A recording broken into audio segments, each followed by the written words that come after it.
Have you ever wondered why some of Rome's most profitable provinces turned into hotbeds of rebellion?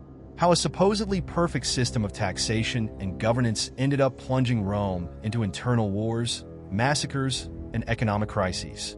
The promise was simple. Conquered lands were supposed to bring wealth, soldiers, and stability. But for many, that wealth came at a devastating cost. Corrupt governors, crushing taxes, and relentless exploitation turned the so-called Pax Romana into a nightmare of uprisings and betrayals. Now, imagine being a farmer in Gaul, Judea, or Hispania, forced to hand over most of your harvest to support a distant city you've never even seen. Imagine watching your temples looted, your culture erased, and your leaders sold into slavery. How long would you endure before taking up arms? And Rome knew this. It knew its rule depended on a fragile balance between order and revolt. But instead of easing the burden, many emperors doubled down, turning entire provinces into battlegrounds. The result? Massacred legions, cities burned to the ground, local empires that dared to challenge the Roman eagle. In today's video, we're diving deep into the hidden economics of Rome to uncover how its obsession with taxation became one of its greatest mistakes. We'll explore the administrative abuses that sparked bloody uprisings, the brutal tax collection methods that crippled local economies, and Rome's desperate attempts to maintain control, often when it was already too late. If you want to understand the true cost of the Roman Empire, make sure to hit the like button and subscribe so you don't miss this deep dive. Now, let's uncover how Rome turned its greatest strength into one of its biggest weaknesses. Rome's conquests were supposed to bring endless wealth and stability.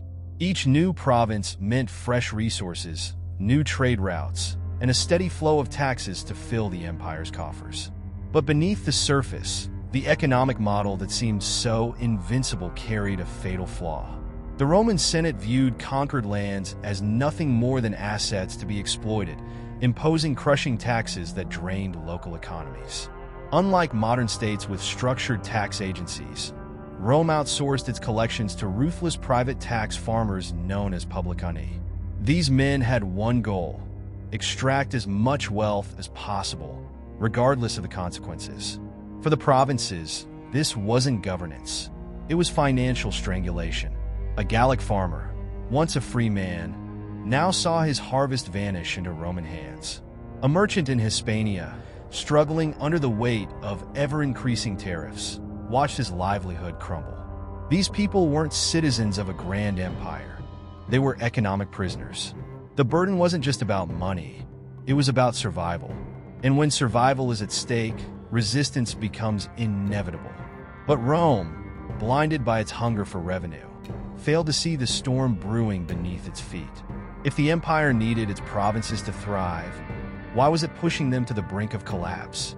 The answer lies in the growing tension between economic necessity and oppressive rule, a contradiction that would soon lead to open rebellion. Rome believed its dominance was unshakable, but history tells a different story. The empire depended on its provinces for wealth, yet its policies ensured that rebellion was only a matter of time. Heavy taxation didn't just drain resources, it shattered local economies, forcing entire regions into desperation. The more Rome took, the more resistance it created. Judea, Gaul, and Hispania were not just territories under Roman rule. They were pressure cookers, ready to explode.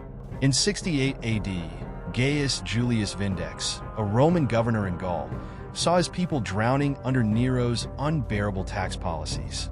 Instead of enforcing them, he led an armed revolt, challenging the very system he once served. Judea's rebellion followed a similar path. When corrupt Roman procurators bled the province dry, the people turned to violent resistance. The result? The brutal siege of Jerusalem in 70 AD, where Roman legions destroyed the city and slaughtered its defenders. Rome responded to these uprisings with overwhelming force, crushing entire populations to maintain control. But with each rebellion suppressed, another would rise. The empire was locked in a vicious cycle. Tightening its grip only made resistance stronger.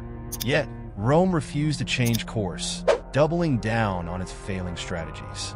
If conquest had brought wealth, why was that very wealth now leading to crisis?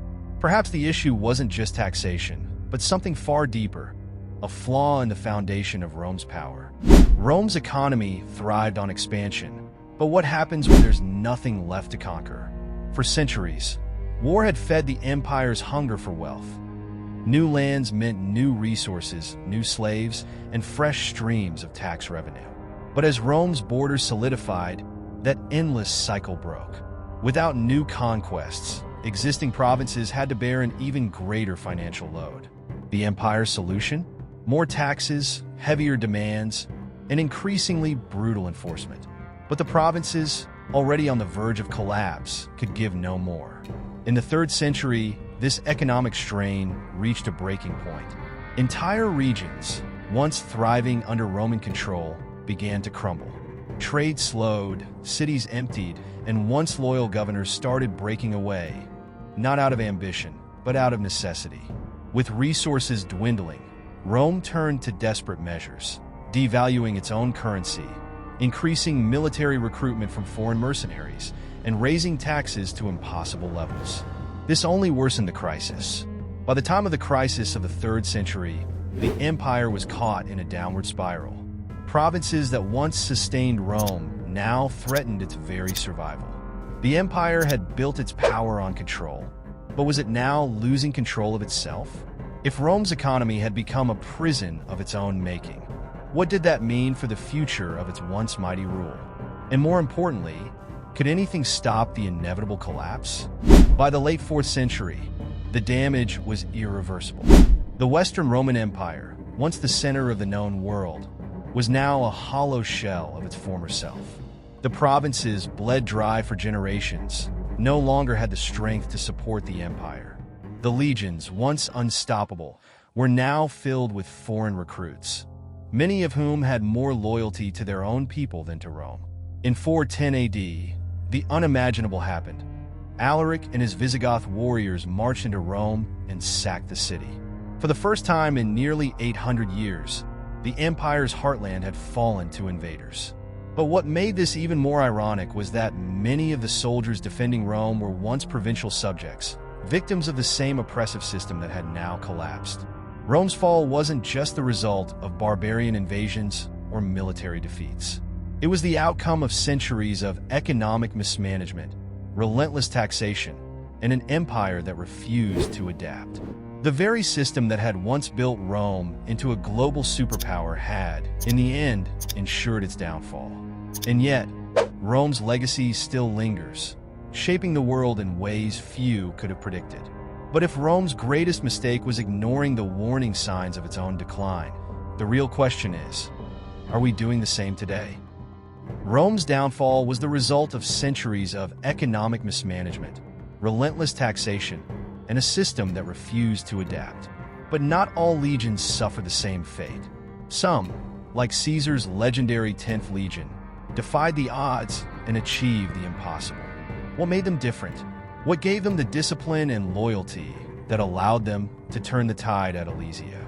If you want to discover the incredible story of Rome's most elite warriors and how their unbreakable bond with Caesar shaped history, click now to watch the full video on the 10th Legion. You don't want to miss this.